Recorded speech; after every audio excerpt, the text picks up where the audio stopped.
Hello મિત્રો, કેમ છો બધા? આશા છે કે તમે બધા મજામાં જ હશો. Welcome back to our new channel mister and Mrs Patel UK vlogs.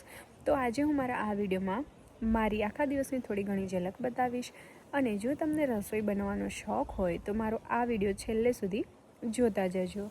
હું મારા આજના આ વિડીયોમાં બહાર મળતી ભાજીપાઉં જેવી જ ઘરે ટેસ્ટી ભાજીપાઉં કઈ રીતે બનાવી તેની રેસીપી શેર કરવા જઈ રહી છું. એને સવારે ચા નાસ્તો કર્યો. તો ગાઈઝ, અમે ચા નાસ્તો કરીને ભાજીપાઉં બનાવવા માટે અમારે થોડા સામાનની જરૂર હતી, એટલે અમે સેન્સબરીમાં ગ્રોસરી શોપિંગ કરવા જઈ રહ્યા છીએ. તો ચાલો પહેલાં જરૂરી વસ્તુઓ લઈ લઈએ અને પછી ઘરે જઈને રેસીપી શરૂ કરીએ. તો ચલો હવે શરૂઆત કરીએ. તો પહેલાં એક કુકરમાં ફ્લાવર, રીંગણ, બટાકા, કેબેજ, ગાજર અને લીલા વટાણા લઈ લઈશું. પછી તેમાં જરૂરિયાત પ્રમાણે થોડું પાણી એડ કરી દઈશું અને કુકરને બંધ કરીને બફાવા માટે મૂકી દઈશું. ચાલો હવે ગેસ ઉપર એક કઢાઈ મૂકી તેમાં જરૂર મુજબ તેલ ઉમેરીએ.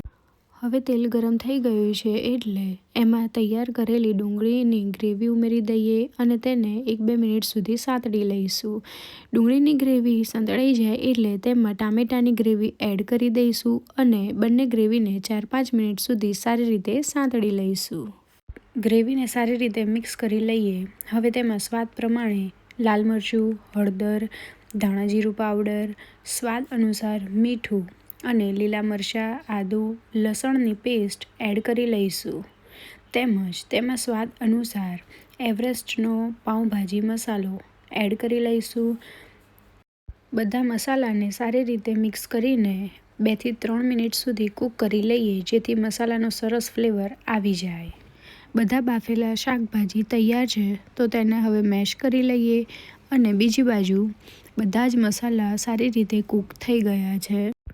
તેને પ્રોપર મિક્સ કરી લઈશું અને તેમાં બધા બાફેલા શાકભાજી ઉમેરીએ અને સારી રીતે મિક્સ કરી લઈએ. હવે તેને સારી રીતે મેશ કરી લઈશું, જેથી આપણા બધા બાફેલા શાકભાજી અને ગ્રેવી મિક્સ થઈ જાય. બધું સારી રીતે મિક્સ કરીને થોડું પાણી ઉમેરીશું અને 8 થી 10 મિનિટ સુધી ચડવા દઈશું.